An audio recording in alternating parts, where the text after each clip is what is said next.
하나님 아버지 감사드립니다. 저희들 사랑해 주신 결과가 이 자리까지 인도하신 하나님의 능력의 손길에 붙잡힌 바 된 것인 줄로 믿습니다. 주님의 뜻을 이루어 주시옵소서. 예수님의 이름으로 기도드립니다. 아멘. 자, 우리 성가대연습 다 마치시고 또 다른 일들도 마치시고 오신 여러분들 고맙습니다. 오늘은 창세기 41장 1절부터 45절까지 합니다. 좀 범위가 길지만 그러나 정리해서 필요한 부분의 말씀들만 좀 남는 것으로 좀 하겠습니다. 자, 먼저 41장도 계속 요셉에게는 두 가지 키워드가 있었다 그랬죠. 기억나시나요? 꿈과 뭐죠? 꿈만은 아니고 꿈과 옷이라 그랬어요. 옷은 그가 장자라는 걸 말해줄 뿐만 아니라 그 장자로부터 우리는 그 옷을 취할 수밖에 없다는 것을 알려주고요. 그리고 그가 장자라는 것을 알려주는 게 또 꿈속에 담겨 있어서 첫 번째 일곱 요셉이 꾸었던 그 곡식단들이 절하는 꿈이 있었고요. 해와 달과 별들이 그 한 존재를 향하여 절하는 모습이 있었죠. 그래서 그만이 왕이다라는 걸 꾸게 하셨던 거잖아요. 그 이야기가 이제 요셉의 꿈과 관련된 것이 또 옷과 관련돼 있어요. 오늘 이거 두 가지가 다 나옵니다. 41장에. 그래서 이 키워드 요셉을 이해할 때는 반드시 이 두 가지를 꼭 이해한다는 거. 자, 미리부터 정리하면 요셉은 누굴 말하는지 아시죠, 여러분? 자, 예수 그리스도를 이야기하려니까 그럼 예수 그리스도 안에도 똑같이 꿈과 뭐가 있겠어요? 옷이 있다라는 거예요. 근데 이 꿈은 누구의 꿈이냐? 하나님의 꿈이라는 걸 우리가 지난 시간 계속 이해했었죠. 지난 시간 40장에는 하나님의 꿈의 이야기가 떡관원과 술관원장이라는 두 사람을 통해서 꿈을 이야기했지만 꿈은 같이 꿨으나 같은 날에 하나의 꿈을 꿨다는 거 기억나시죠? 이건 하나다. 하나님의 꿈은 두 개가 아니고 항상 하나다. 한 가지 소원, 한 가지 마음을 하나님 갖고 계시다. 그게 바로 당신의 아들 예수 그리스도를 우리에게 당신의 꿈으로 주셔서 그가 우리의 수치를 그의 옷을 벗어서 우리에게 속옷과 겉옷을 주심으로 속옷과 겉옷을 주심으로 하나님의 구원을 완성한다. 이야기를 하는 거예요. 이게 성경이죠 오늘. 이야기를 이 성경 40장, 41장, 오늘은 41장이지만요. 이걸 통해 어떻게 역사되는지를 잘 들어보는 거. 들어보면은 내게서 지금 하고 계신 하나님의 일이 이것과 어떻게 맞물려 이루어지고 있는지를 볼 수가 있게 되겠죠. 자, 그런데 이제 이 꿈에 대한 얘기입니다. 그래서 떡관원과 술관원 꿈을 지난 시간에 했는데 이 두 꿈은 다 하나다. 그러면 요셉이 꾼 꿈 두 개도 하나였잖아요. 떡관원과 술관원의 두 꿈도 하나잖아요. 그럼 오늘 바로의 꿈의 얘기가 41장에 나오는 것도 보나마나 꿈은 몇 개일 거예요? 꿈을 두 개를 꾸는데 그것도 다 사실은 하나가 될 거라는 거죠. 그래서 전부 다 두 개의 꿈, 두 개의 꿈, 두 개의 꿈 이렇게 꿔요. 요셉도 두 개의 꿈, 관원장도 두 개의 꿈, 바로도 두 개의 꿈. 근데 모두가 하나의 꿈을 말할 거라는 겁니다. 이게 지금 성경에서 지금 일관되게 말하고 있어요. 그래서 여러분 41장 25절부터 보겠습니다. 25절은 이미 요셉이 바로에게 들어간 상태입니다. 옥에서 풀려나서 들어갔다는 거겠죠. 그 앞에 내용은 좀 이따 우리가 다시 보기로 하고요. 25절 요셉이 바로에게 아뢰되 바로의 꿈은 몇 개라? 하나라 라고 시작하는 거예요. 꿈은 하나여만 한다는 거예요. 하나인 게 다행입니다. 하나님의 꿈이 여러분 두 개가 되면 어떻게 하나도 모르는데 지금. 하나님의 꿈은 그러면 농담이고 하나님의 꿈은 반드시 하나일 수밖에 없는 것은 하나님은 구원 그 하나를 향하여 영생 그 하나를 향하여 우리를 살려내시는 그 하나의 마음을 가지시고 그것으로 우리를 구원해내시는 그 꿈을 꾸시는 분이 하나님. 그래서 하나님의 꿈이라는 거예요. 그 꿈을 사람에게 보여주시는 거죠. 사람이 꾼 게 아니고 하나님의 꿈을 이렇게 보여주신 겁니다. 하나님의 꿈은 성경에 나타나요. 이 성경을 우리에게 계시해서 보여주신 거고요. 성도는 그 성경의 말씀을 통하여 하나님의 꿈이 무엇인지 하나님의 소원하신 무엇인지를 알아보고 듣는 것. 그러면 그게 둘이 아니고 셋도 아니고 66권 66개가 아니라 하나로 딱 들어올 거라는 겁니다. 그 하나의 꿈을 말하는 거예요. 요셉이 바로에게 이르되 바로의 꿈은 하나라. 하나님이 그가 하실 일을 바로에게 보이신 겁니다라고 아예 하나를 부연 설명하네요. 하나는 또 하나의 일이라는 거예요. 하나님이 하실 일 그 하나를 알려주시려고 하나의 꿈을 계속해서 보여주신 건데 각각 꿈에는 메시지가 좀 다 담겨있죠. 먼저 요셉 꿈에는 어떤 게 담겼다고 그랬죠? 다 전하니까 왕이야. 누가? 그리스도 예수가 그들에게 왕으로 오실 건데 그는 왕으로 역할하는 거지 실상 왕은 하나님이시죠. 영원하신 하나님만이 왕이시니까. 그래서 시편에 보면 역사 속에서 이스라엘 백성들은 한 번도 하나님을 왕이라고 이해하거나 이해는 했겠지 인정한 적이 없는데 시편에서 인정을 합니다. 여호와는 우리의 왕이시다 이렇게 얘기를 해요. 시편은 뭐냐? 역사를 근거로 하는 것 같아 보지만 역사성을 말하는 게 아닌 게 시편이란 말이에요. 역대상하, 열왕기상하, 사무엘상하 이런 것만 역사서잖아요. 그런데는 왕이 없음으로만 나와요 거기에는. 근데 그 역사서를 넘어선 그 역사에서 빠져나온 그래서 하나님의 이야기를 듣는 것으로 하나님께서 만드신 인간의 역사를 다시 쳐다보고 있는 그 사람들에게는 하나님이 왕이시라는 걸 오히려 빠져나와서 보니까 보여지고 알게 되었겠죠. 그래서 그들이 고백한 겁니다. 다 은혜 받은 자들이 고백했다라는 거예요. 뭐라고? 여호와는 우리의 왕이시다. 그래서 왕 요셉의 꿈은 다 절하니까 그가 왕이라는 사실을 알려주는 거고요. 관원장들의 꿈은 이 여호와 하나님께서 왕이라는 사실을 그 백성들에게 어떻게 설명되는지를 그가 어떻게 왕이 되는지에 대한 이야기를 쓰는 거예요. 떡관원은 어떻게 돼요? 죽고 술관원은 살아나는 건 예수 곧 그리스도 안에서 일어나는 하나의 사건. 그가 떡관원으로 죽고 그가 술관원으로 살아나는 거. 왜? 술은 포도주. 포도주는 예수님께서 언약의 피다라고 말씀하셨으니 이건 언약. 당신으로 언약을 이루시는 하나님이 우리에게 주시는 피에는 뭐가 있다? 생명이다. 그 생명을 우리가 술로 마신다는 것을 상징한 거죠. 그 생명을 너희가 나로 하여금 얻게 되면은 그 피가 너희 안에서 도를 거 아니에요. 그 돌게 되는 것 이걸 갖다가 살아났다. 살아난 자들이라고 말하는 거예요. 피가 안 돌고 죽은 거잖아. 근데 떡은 뭐냐? 떡은 우리에게 생명을 주는 양식이네요.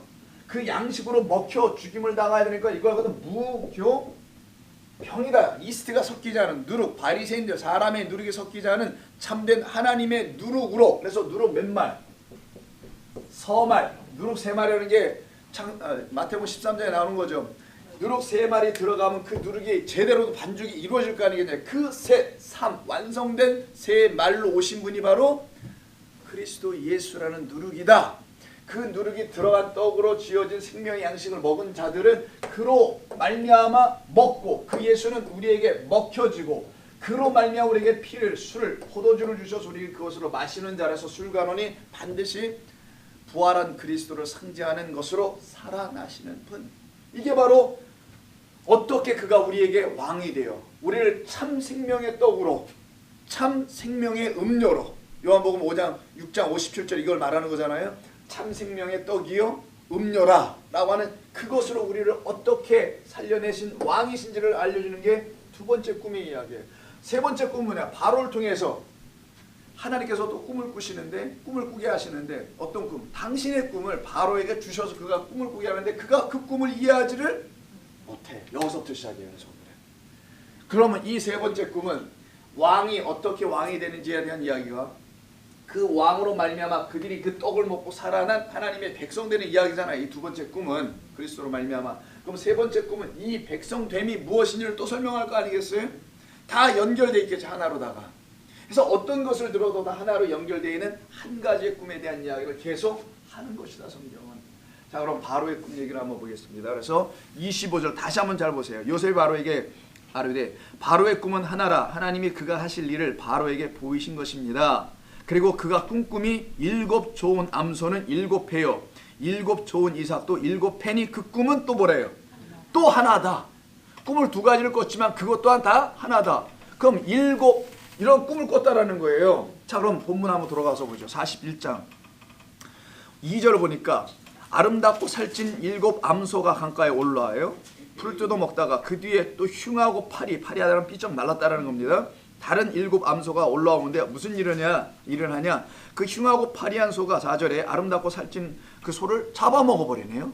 꿈이 잘 나가다 어떻게 해요? 지금 이상해져. 두 번째 꿈 한번 볼까요? 5절 다시 잠이 들어 꿈을 꾸니 두 번째 꿈 한 줄기에 무성하고 충실한 7 이삭이 딱 맺혔어요. 이삭이 7개만 맺히는 건 없습니다. 뭔가 이야기하려고 하는 거예요.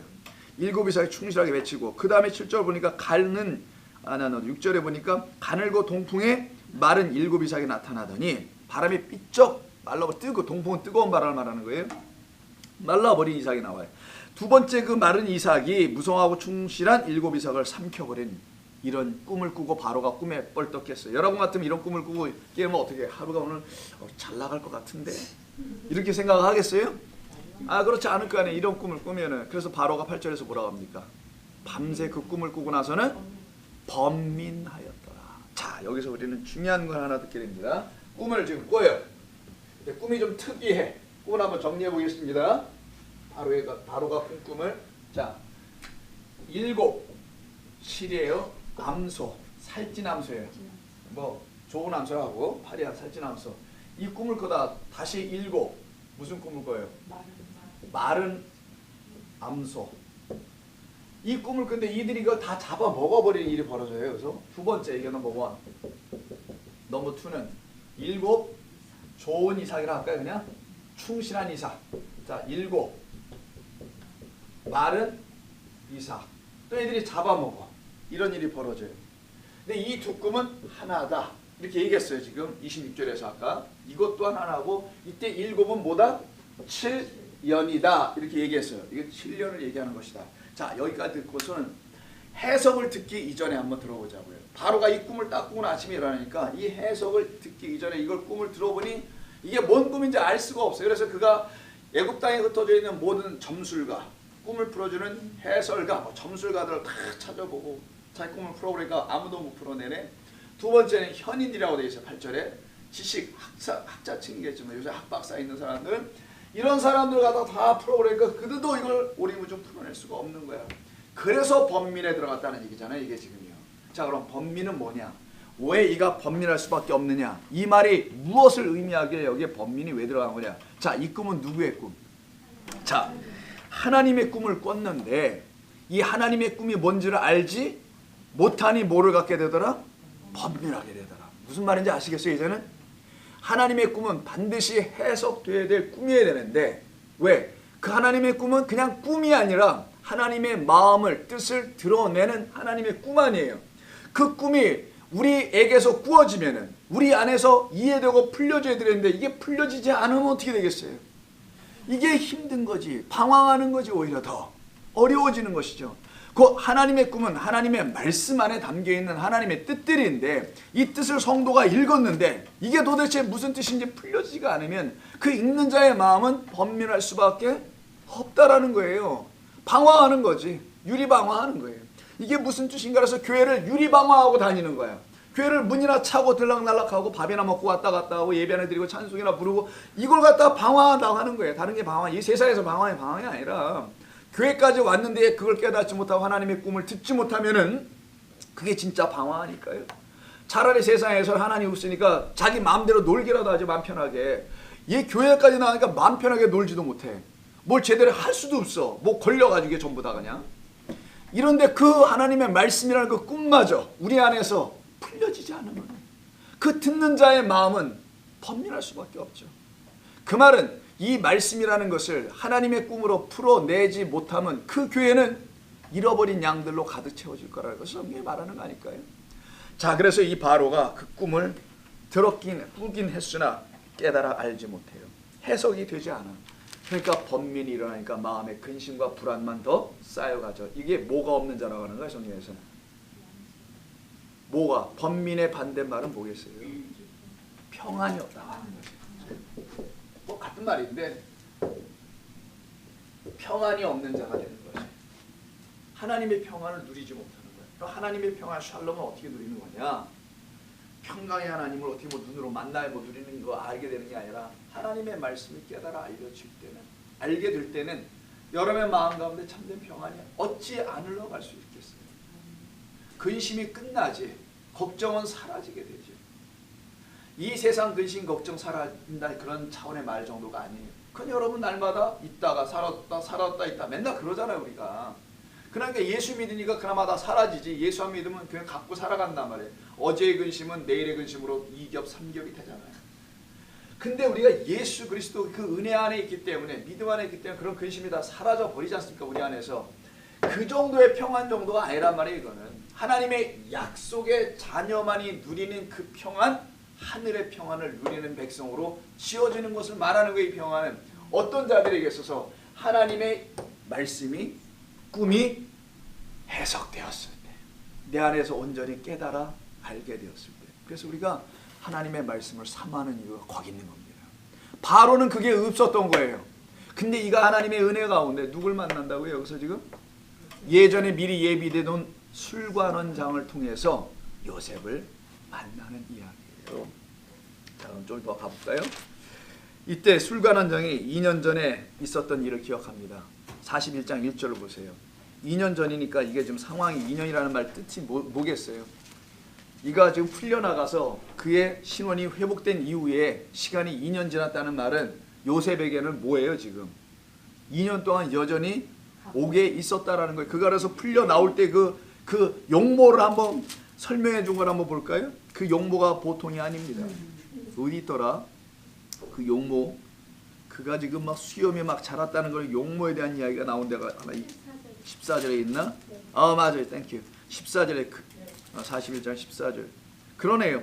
이에 바로가 사람을 보내 요셉을 부르매 그들이 급히 그를 옥에서 내놓은지라 요셉이 그 수염을 깎고 그의 옷을 갈아입고 자 바로에게 들어갔다. 그래서 오늘 꿈과 옷이 같이 가는 겁니다.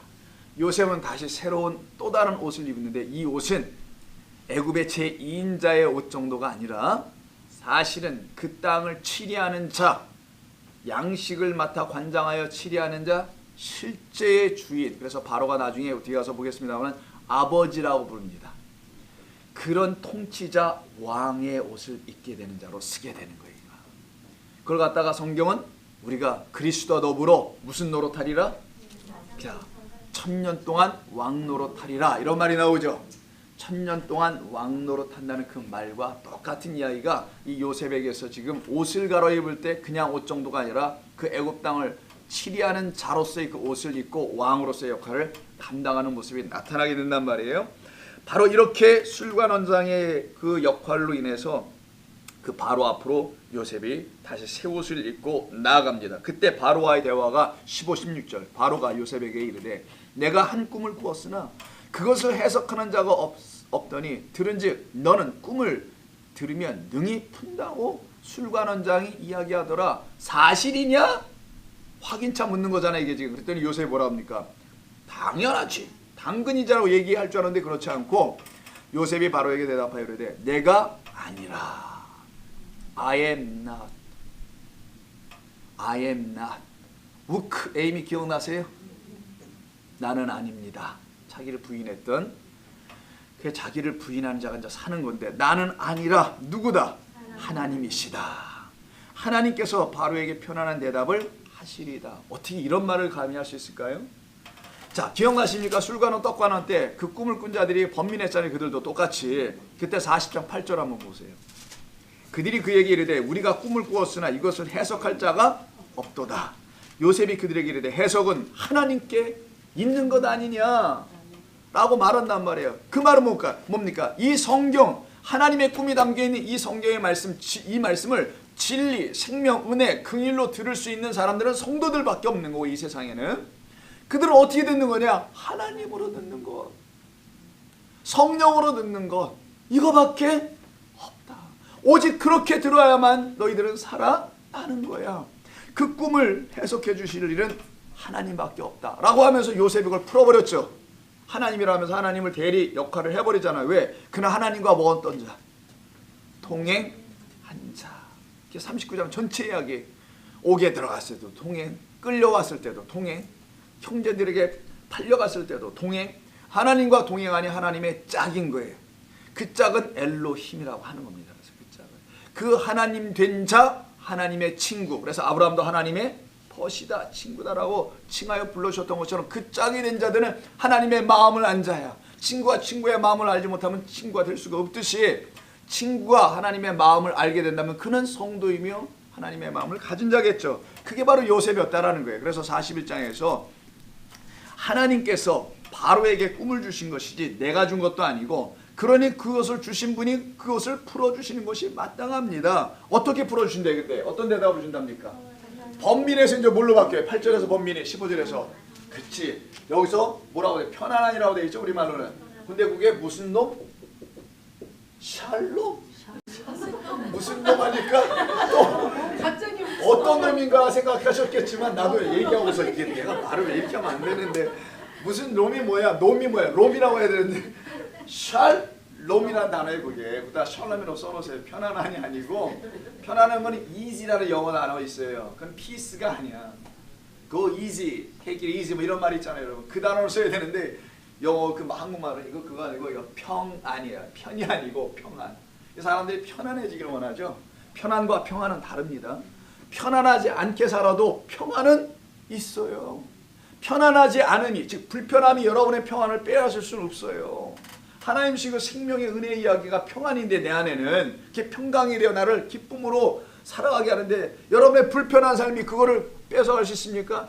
잠시 화를 나게 하고 짜증을 낼 수 있어. 왜? 불편하니까.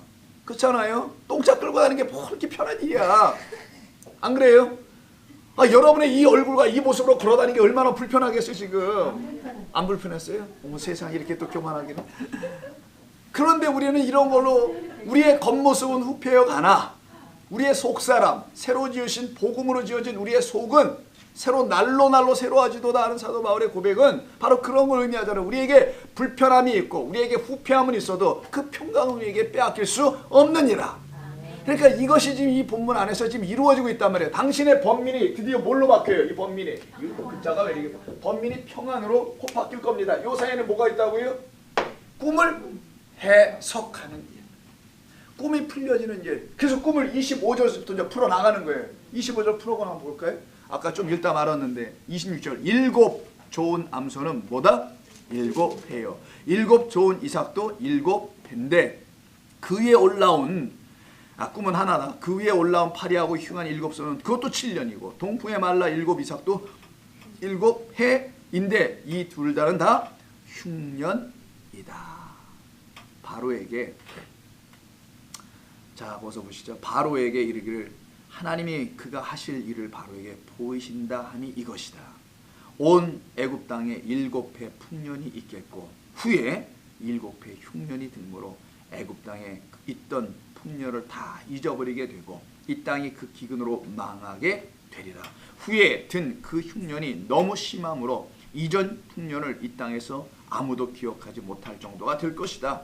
바로께서 꿈을 두 번 겹쳐서 꾸신 것은 각각 이삭의 꿈과 암소의 꿈을 꾸신 것은 꿈이 두 개가 아니라 하나의 꿈을 강조하여 되새기기 위해서 다르게 꿈을 꾸게 하신 것인데 이건 다 같이 하나이다 라고 얘기합니다. 자 그럼 꿈은 다 해석됐죠 여러분. 읽어봐도 무슨 말인지.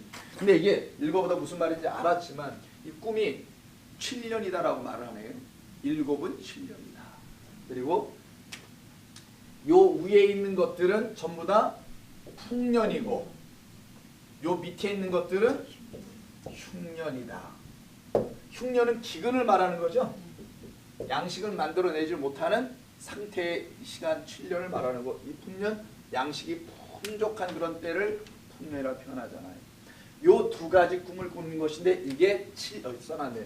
7년이다. 자 여러분 기억나십니까? 요 앞에 40장에 있는 술관원과 떡관왕에서는 다른 숫자가 반복됐던 거 기억나세요? 그때는 몇 번이에요? 몇 숫자 뭐? 그렇지 그때는 3이야. 근데 여기는 지금 7이에요. 3과 7이 다를까요? 똑같은데 각각 설명의 내용 그 상징이 다를 뿐이겠죠. 3은 사흘길 무조건 나와야지. 이게 성경에서 일관되게 말하는 진리가 있어요. 3의 숫자에 사흘길 A에서 B에서 C로 가는 거라 그랬죠. 애굽에서 나와서 가나안까지 가는 건데 중간에 반드시 B를 거쳐 죽고 살아나는 경험을 하는 자들이 마지막에 가나안 땅에 영원히 묻히게 될 거라는 여기가 우리의 마지막 본향이 된다는 걸 가르쳐주는 걸 사흘길 간다고 하는 거죠 이게. 자 그래서 사흘길을 갈 때는 누군가의 죽음과 누군가의 살아남 떡관한 자의 죽음과 술관한 자의 살아남 예수의 죽음과 그리스도의 부활을 반드시 우리 안에서 경험될 때만이 그것이 경험된 그 사람들만이 사흘길을 주님처럼 가게 될 것이다. 이걸 갖다가 부활한 성도라고 하는 거예요. 이게 자다가 나팔 소리를 듣고 나팔은 뭐 하나님의 음성 여리고성을 무너뜨렸던 말도 안 되는 세상 사람들에게 다 가짜 같아 보이고 다 거짓부렁 같아 보이는 이 하나님의 생명을 담은 이 말씀을 나팔로 들은 사람들만 그들 안에 있는 견고한 여리고 성이 무너지게 될 것이고, 그 무너진 성이 하나님의 전쟁의 마지막 승리인 거고, 그 승리를 하나님께서 우리 가운데 이루시면 그들 가운데 죽고 살아남이 일어나는 걸 3이라는 걸 가르쳐 준 거란 말이에요. 근데 여긴 7이야. 그럼 7은 왜? 7은 뭐예요, 여러분? 7을 히브리어로 쓰면 부엘샤바라는 거 기억나세요? 7개의 뭐라고? 7 우물이라고 하죠. 이거 다 부엘이 우물이고 쉐바가 7이니까 그래서 7 우물이라고 하죠. 자, 이건 문자적 해석이고, 쉐바라는 뜻이 자 뭐라 그랬어요? 이렇게 쓰는데 쉐바. 자, 그렇지. 7번 말하다. 이게 문자적 의미. 동사로는 7번 말하다. 여기서 나왔기 때문에 이걸 뭐로 쓴다? 맹세하다라는 단어로 쓰기로 했다는 걸 히브리 사람들이. 즉 하나님께서 7번 말하신 것이 그것만이 맹세가 될 수 있다라는 뜻이에요. 하나님께서 7번 말하신 건 창세기에 나오는 7번 말씀하신 것밖에 없어요. 첫째 날 뭐가 있으라, 둘째 날 뭐가 있으라, 뭐가 있으라, 7번을 마지막에 안식하라 라는 말로 7번을 말씀하신 그것을 갖다가 7번 맹세해 놓으신 것이다. 그 7번 맹세가 바로 여기서 턱 나와야지 성경이 일치되고 진리가 맞아 떨어가는 거 아니겠어요? 7년 동안 뭐가 오더랬어요? 먼저 풍년. 풍년을 히브리어로 뭐라고 쓰냐, 이게 풍년인데 그게 이렇게 씁니다. 보세요, 이 글자 의아가 똑같죠. 자음이 얘는 쉐바로 읽고 얘는 샤바로 읽어요. 요거만 다를 뿐이야. 모음만. 자음이 똑같아. 이걸 갖다 사람들이 지금 무슨 뭐라고 쓰냐고요? 풍년이라는 단어 써요. 자, 그럼 풍년의 정의가 나오겠네요. 연결해 보십시다. 풍년은 쉐바 같은 어근 7번 말씀하신 하나님의 말씀이야. 하나님께서 7번 맹세하기 위해서 말씀해 놓으신 참된 완전한 7, 완전수, 참되고 완전한 그 말을 양식으로 가지면 그들이 풍년을 입는 것. 이게 성경에서 말하는 성도들의 삶에 일어나야 될 풍성함입니다. 이걸 부유하다고도 얘기하는 거예요. 이거를 가난하지 않은 자라고 얘기하는 거예요. 세상 것으로는 없어도 그건 추구하지 않으니까 없는 거예요. 얻고 싶어서 없는 사람들도 뭐 일로 있겠지만, 근데 감사한 게 가지려도 안 가져줘. 이게 다행이지. 그래서 세상 것에 대한 추구 자체가 안 되는데 하나님의 거룩한 것으로서는 늘 소망이 되고 궁금해지고 사모함이 생기는, 그래서 그 샤바가 되기를 원하는 사람들, 하나님의 풍요로움, 그리스도의 풍성한 은혜가 내 가운데 7 똑같은 단어네. 샤바, 쉐바 7번 맹세하신 하나님의 언약과 맹세로 자기의 삶을 완전히 세워가길 원하는 자들이 있어요. 이 세상에는 수가 적습니다. 여러분, 가난한 사람에게, 지금 당장 어려운 사람에게 당신은 그리스도의 말씀으로 7말로 풍성해질 겁니다라고 제가 말하면 그 사람이 할렐루야 막 이러겠어요? 안 그럽니다. 열에 9이. 그런데 어떤 사람들은 그게 맞아요 라고 말하는 사람이 있어요. 누굴까? 자기라고 그러지 말고 나라고. 지금 나 좀 더 입을 머무리고 있어. 내가 보니까 손까지 들고 있어. 아, 여러분 맞는데 그 사람들은 누구냐? 그럼 그 여러분이란 나라고 얘기를 이렇게 조그맣게 얘기했던 그가 누구냐고. 이름, 여러분들이 이름 몇 사람 이름이 아니고 그 사람들은 이렇게 준비되어 있기 때문에 그 말을 들었을 때 그게 나구나 라고 이해하고 알더라는 거예요. 어떤 자들이냐? 가난해진 영혼들이야. 하나님 안에서 가난해진 영혼들만 당신들의 그 7의 언약, 하나님 우주를 창조하신, 보이지 않는 것부터 보이는 거 이르기까지, 공중에도 안 보이는 것이 있고 땅속에도 안 보이는 것이 있어. 이 땅에도 우리의 눈에 안 들어오는 게 있고 하늘에도 우리의 눈에 안 들어오는 게 있어요. 이게 하나님이 지으신 지혜야. 보이는 것만이 전부가 아닌 보이지 않는 거 이르기까지 다 지어놓으시고 통치하시고 이루시는 그 하나님이 말씀하시기를 내 백성아 내가 너희들에게 7개로 약속해 줄게. 근데 세상은 안 믿을 거다. 그러나 너희 중에 나로 인하여 가난해진 영혼들이 있을 거다. 10개의 재앙을 맞고 애굽에서 쫓겨나듯이 끌려나온 내 백성들이 있단다. 그들은 내가 그렇게 해놓은 이유가 있단다. 그렇게 미리 가난하게 해놓지 않으면 이런 말을 들어도 받아들이지 않을 거나, 그들이 가난해져 있으면 전부 다 심령이 가난한 자는 천국을 소유하기를 원해서 다 이런 말을 받아들이고 영접할 것이다. 여러분 아멘 되십니까? 그래서 하나님의 말씀이 아무에게나 떨어져서 막 튀는 건 아니고 하나님이 준비해 놓으신, 그래서 성령을 자꾸만 구하라고 했던 거예요. 성령을 구하여 그 성령이 여러분 안에 들어오셔서 참된 것을 가르쳐 줄 때마다 거짓된 나의 것이 다 하나하나씩 죽어나가는 이 경험을 날마다 해나가는 사람들, 일주일에 한 번 하는 사람과 한 달에 한 번 하는 사람이 같겠어요? 다르겠지, 그치? 매일매일 죽는 사람하고 일주일에 한 번 와서 잘 죽지도 않고 그런 자하고 같겠냐고. 말씀 사모하라는 거예요. 우리 카톡으로 난리잖아요. 여러분 유튜브는 안 보더라도 성경 공부를 유튜브로 보내지만 누가 봐야 그 조회수 보면 가끔 어디 올라가서 보면은 7명, 도대체 나 7명이 한 사람 7번 누른 건지 내가 모르게 걷다 오는데 손가락이 또 올라가는 것도 있더라고요. 뭐 알죠? 그거 이거 뭐 이런 거 있잖아 그거. 할렐루야지. 자 다시 풍년 쉐바인데 풍년은 뭐냐? 하나님의 7 언약 그 맹세. 하나님의 맹세는 신실하다. 하나님의 맹세는 변질하지 않는다. 라는 것으로 가르쳐 주실 때 그걸 영접하는 자들이 있어. 이런 사람들이 바보 같은 그런 사람들이 드디어 번민이 끝나. 어떤 번민? 인생 자체의 번민이 끝나요. 그래서 제가 아까 설교할 때 십자가에서 인간의 역사는 끝난 겁니다. 십자가에서 여러분의 모든 인생은 다 일단락 끝난 겁니다. 십자가는 하나님의 은혜의 끝이 아니라 시작의 초점이라고 해야 될까? 시작의 바늘구멍처럼 시작되는 분부지나 해야 될까? 시작 자체입니다.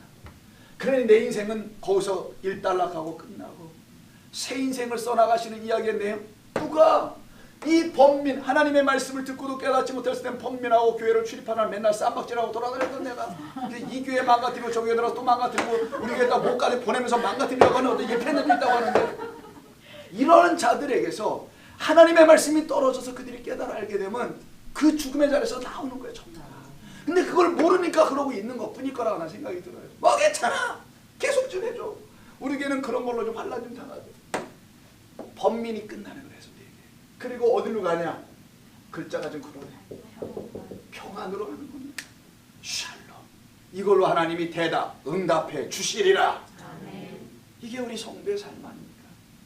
여러분들이 이렇게 아멘을 힘차게 한다는 것은 여러분 안에 계신 하나님께서 여러분들을 붙들고 계시는 저라 좀 봅니다. 우리가 뭐 아멘교도 아니고. 아멘교는 어느 다리 이름이야? 아멘교. 썰렁. 이게 7, 그래서 쉐바 안에 담아놓으신 쉐바. 이게 평안이에요. 그래서 7, 자 드세요. 또 한번 갑니다. 한 발짝 더 가자고요. 7 그 말씀으로 풍년을 누린 자들은 이때 추수된 알곡들이 있을 거 아니야. 그것으로 풍성히 먹고 자기를 부유케 하는 자들이죠. 그들에겐 기근이 있을까 없을까? 없죠. 이 세상에 반드시 기근이 온다 안 온다? 온다고 말씀해 놓으셨는데 그 기근이 무슨 기근이에요? 아모스 8장 11절에 하나님의 말씀이 없는 기근이라. 이게 기근이, 우리가 보는 기근은 그 기근밖에 없어요. 이 세상 사람들이 보는 그런 기근은 그냥 안 먹고 죽는 거, 못 먹어서 죽는 거, 육신의 죽음을 말하는 거고, 진짜 죽음은 진짜 둘째 사망의 죽음이란 말이야. 이거는 하나님의 이 양식 풍년을 소출해서 우리에게 주시는 그 7 약속의 말씀을 못 가진 자들, 그 약속의 말씀이 뭔지를 모르는 자들이 당할 그 기근이란 말이에요. 그 기근에서 우리를 풀어내신 사람, 내셔서 우리가 그렇게 만들어져 7 암소 같고, 또 뭐 같아요? 7 토실토실한 좋은 이삭 같은 자들이 여러분이라고 말하려고 하는 거예요, 이게 지금. 그래서 우리가 소고 우리가 이삭이네. 그럼 소와 이삭이 갖고 있는 공통 분모가 있어 보이잖아요. 암소, 이삭이야. 이삭은 다 어디에 들어갈 것들? 그렇지, 곡간에 들어갈 것들. 그 곡간 하나밖에 없는 곡간. 하나님의 성전에 있는 그 곡간에 그 알곡이 들어가야 된단 말이에요. 자, 한 알의 밀알이 땅에 떨어져서 심기어 죽고 싹이 터 나오면 이 안에 또 모두 맺혀요. 얘하고 똑같은 게 하나 또 맺히잖아. 왜도? 이걸 갖다가 알곡이라고 한단 말이에요. 이 알곡, 이삭 똑같은 단어인데 그 이삭이 되어 곡간에 들어가는 자를 하나님의 열매된 하나님의 백성이라고 하는 거예요. 성경은. 그 하나님의 백성이 하나님의 알곡이 되어 들어가는 이 이야기의 이삭과 암소가 같나요? 아니, 글자는 틀려도 같아야 될 거 아니겠냐고요. 암소는 어디다 쓸까? 암소는 새끼를 낳는 데 써요.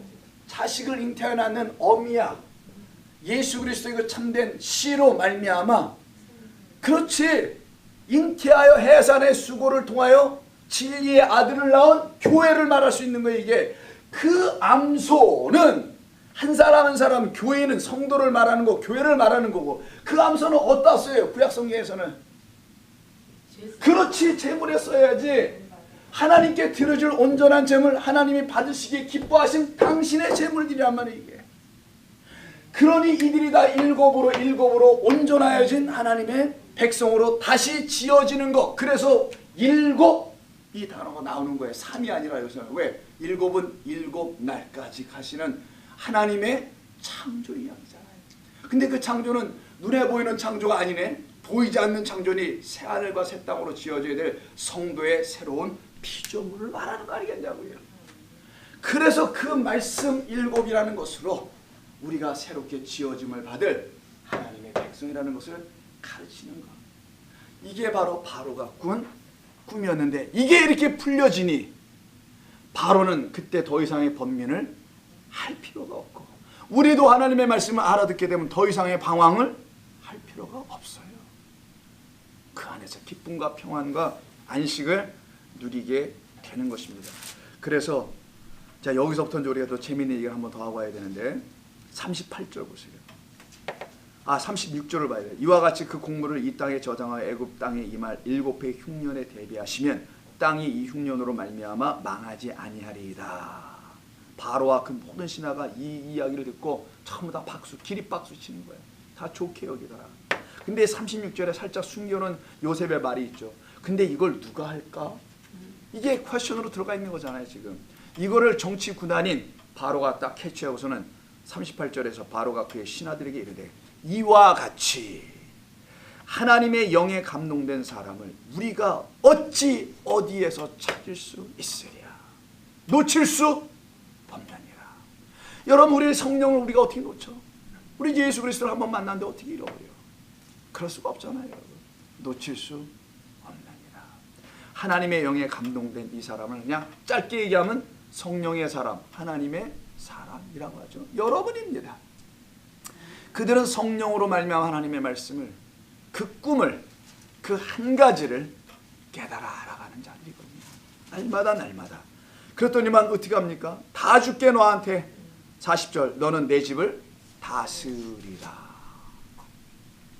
내 백성이 다 내 명령에 복종하게 될 것이면 내가 너보다 높은 것은 내 왕좌 이 자리뿐이다. 나는 바지사장이야. 이런 얘기에 바지사장. 뭐 바지사장 아세요? 헛바지 역할 한다는 거예요. 바지를 입었는데 바지가 너무 커. 자기 바지가 아니어서. 그러다 바지사장이라고 표현하는 거죠. 역할만 한다는 거죠. 나 바지사장이야. 실권은 네가 갖고 해. 그럼 진짜 왕노릇 누가 한다는 거예요? 그렇지. 그래서 하나님의 백성은 바로 그리스도와 함께 왕노릇 하는 겁니다. 그래서 왕의 옷을 입는 거예요. 그때 41절이죠. 이게 압권인데, 이게 압권이에요. 바로가 또 요셉에게 이르되, 내가 너를 애굽 온 땅의 총리가 되게 하노라. 국무총리? 무슨 총리야 이거? 이게 무슨 총리냐고. 그래서 무슨 황교안이가 국무총리인데 그가 그리스도인 기독교인이어가지고 황교안 국무총리가 나를 위해서 희생하고 기도를 하는 사람이다. 개뿔 그 새끼. 됐고, 그런 얘기는 하지 맙시다. 그런 걸 총리라고 하나요? 제가 말하려는 건 그런 걸 총리라고 생각해서 그렇게 이 땅에서 어떤 총리가 되고 머리가 돼서 그리스도의 영광을 날리는 것으로, 높이는 것으로 사람들 자꾸만 생각을 하는데, 그래야 하나님이 드러납니까? 누누이 다시 또 얘기하지만 하나님은 안 드러납니다. 어떻게 하면 저렇게 총리가 될 수 있는 길이 열리나 하고 그걸 연구하지. 예수를 그런 수준으로 믿는단 말이에요. 하나님을 그렇게 이용하게 되고. 근데 여기 총리라고 번역을 이렇게 해놨단 말이에요. 지워 빨리. 총리 없어요 여기 단어. 41절과 43절에 두 번이나 나와요. 총리란 단어 자체가 없습니다 여기는. 근데 여기다 다 총리가 되게 하고, 또 43절에서 그에게 애굽 전국을 총리로 다스리게 하였다. 이런 단어 없고요. 이 말이 있는데 이 말을 이렇게 그냥 의역을 해버렸어. 자, 애굽은 히브리 말로 미츠라임이라고 그래요. 미츠라임 쓸 데도 없네. 여기다 써야 되나. 자, 미츠라임을 하는데, 자, 미츠라임은, 자, 마차르에서 나와요. 이게 뭐냐? 억압하다, press down, 억누르다, 독재 정치에서 뭐 압박하다, 압제하다 이런 거 있죠. 왜? 옛날에 유신 같은 거 우리 한국에 이런 상태를 갖다가 미츠람이라는 거예요. 그걸 갖다가 성경은 좀 더 애굽으로 번역했어요. 애굽이라 하지 말고 억눌린 땅이라고 번역하는 게 더 지금 맞는 거예요. 사실은 성도를 억누르고 세상 땅의 종들로 삼는, 세상의 포로로 삼는 그곳을 갖다가 성경은 뭐라고 그냥 불러준다? 애굽이요. 또 하나는 바벨이라고 불렀던 거거든요. 그러니까 애굽과 바벨은 짝이야. 근데 애굽만 있나? 바벨만 있나? 애굽 같은 우르, 칼데아 우르에서 나온 자도 있잖아요. 기억나시나요? 아브라함. 우리는 애굽 같은 이 세상, 지금 21세기 이 세상에서 부름받고 나온 자들 뿐이지. 여기가 애굽이야. 여기가 바벨이고, 그런 애굽 미츠라임이라는 그곳에서 해요. 자, 그 단어가 있는 겁니다. 이건 그런 말이야. 미츠라임의 이 온 땅을, 애굽이 아니라 이 억압받고 있는, 거짓된 것들에 의해서 억압받고 있는 이 온 땅을 너에게 위임할게, 이런 뜻입니다. 위임하다라는 단어밖에 없지, 맡긴다는 단어밖에 없지 무슨 총리가 된다. 어떻게 이걸 다시 개정했는데도 이렇게 번역을 썼는지 모르겠어요. 이거는 총리 되고 싶어하는, 그게 하나님께 영광을 돌리는 것으로 알고 있는 어떤 사람들이 번역해 놓은 것일 수밖에 없다라는 거예요. 총리자 없으니까 여러분 자녀 총리 시키지 마시고 제발. 세상에 거짓된 것에 앞에 서 있는 자로 만들지 마시고, 세상의 맨 뭐로? 끄트머리라고 하잖아. 사도 바울이 나를 이 세상의 맨 끄트머리에 세워놨다. 그게 뭐다? 복이더라. 그게 복이라는 거예요. 여러분, 세상의 맨 끄트머리가 있는 게 복이라는 거예요.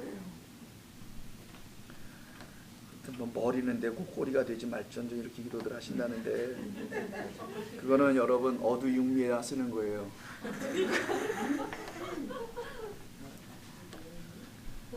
자, 풍년 아시겠죠 여러분? 흉년이라는 단어까지 한번 챙겨갈까요? 일부에서 제가 못했는데 시간상. 흉년은 라라고 해요. 라브. 여기다가 쓸게요. 이렇게 써요. 라브 이렇게 쓰는데, 자, 라브 이게 뭐냐면 악하다라는 뜻입니다. 본래 자체가 악한 양식을 주는 것, 그 7년을 말하는 거예요.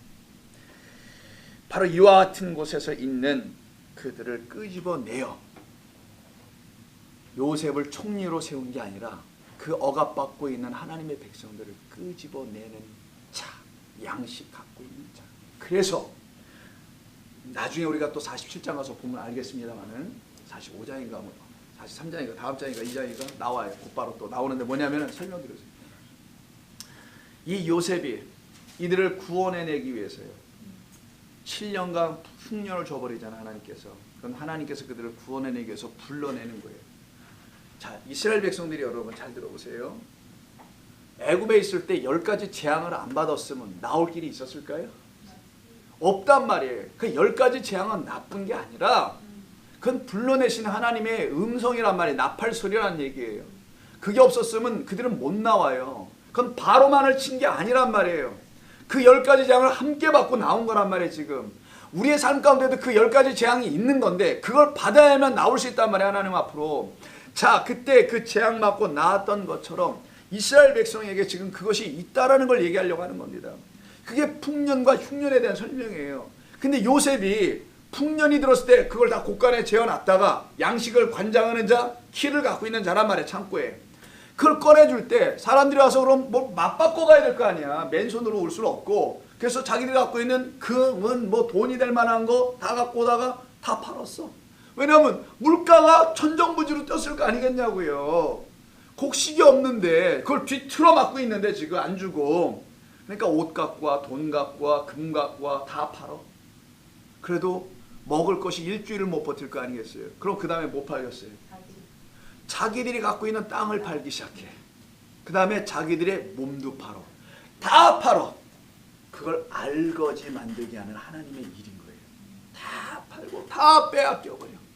하나님께 모든 걸 몽땅 다 빼앗어. 몽땅 다 빼앗은 자가 바로 불의한 재물. 기억나세요? 불의한 재물을 가지고 그 하나님의 것을 관장하는 자가 있었죠. 그 불의한 청직이라는. 그걸 얘기하는 거예요. 성경은 사실은. 그건 나중에 얘기하게 하고 다 뺏어버립니다. 하나님께서. 아니 뭐 요셉이 다 알거지로 만들어 놓고 그 다음에 어떻게 하냐. 그때 다 완전히 거지가 되고 완전히 가난한 자가 되었을 때 그 양식을 주어요. 이걸 하나님께서 하시는 일이라고 하는 거예요. 이게 여러분 안에 지금 이루어지고 있으면 여러분 참으로 복된 사람입니다. 이것보다 복된 사람은 없는 거예요, 세상에. 이걸 모르고 살아가는 게 저주입니다. 근데 이렇게 얘기하면 이걸 누가 알아듣겠냐는 거지. 참 없을 거라는 거예요, 이 세상에. 전부 다 풍요와 다산의 신을 요구하는 이 세상에서 교회가 거기에 선봉에 서 있는데 지금 절간을 제치고 1위가 돼 있어요. 지금 풍요와 다산을 주는 거는 절간을 제치고 1위가 돼 있다고. 지금 그런 자들이 가득한 이 세상의 교회에 이런 복음이라고, 이런 말을 복음이라고 전하면 개가 복날에 짖는다고 그러겠지. 그 복음이겠지. 여러분, 우리는 그런 사람들로 부름받은 겁니다. 아멘. 그래서 오늘 풍년과 행년 전체를 들어보셔서 아시겠죠. 그래서 요셉을 미리 총리로가 아니라 그 기근 맞은 이 땅에서 살아가고 있는 우리들에게 치리하러 다스리러 이 땅에 오실 그리스도 예수 양식을 맡은 자, 나는 생명의 떡이야. 그 맡은 자로 오실 그리스도를 미리 말해주고 싶었던 거예요. 그로 말미암아 살아나는 자. 여러분, 아무리 바빠도 성경 공부를 꼭 틀어놓고 설거지라도 하세요. 자꾸만 들어보시라. 2부를 들으신 분들은 1부를 들어보고, 1부를 들으신 분들은 2부도 들어보고, 서로 조금씩 다른 포인트를 제가 대상에 따라 제가 포인트를 바꾸는 게 있었기 때문에 메시지가 조금씩 다르단 말을 들으시고 하나님의 말씀을 자꾸만 사모하시길 바랍니다. 1부에서 하지 않은 거 하나만 더 할게요. 2부는 오늘 좀 제대로 하네. CD도 다 만들어 놨겠다. 자, 시편 105편. 이 요셉을 해석하는 데가 있어요. 성경은 성경이 해석해 가장 정확한 겁니다. 구약은 신약이, 신약은 구약이. 105편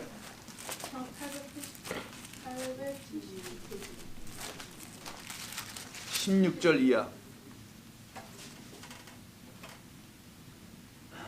자, 14절부터 보면 이런 말이 나오죠. 그러나 그는 사람이 그들을 억압하는 것을 용납하지 아니하시고, 이때 억압한다는 말이 나오죠. 이게 바로 그 미츠람이라는 그런 애굽이라는 단어예요.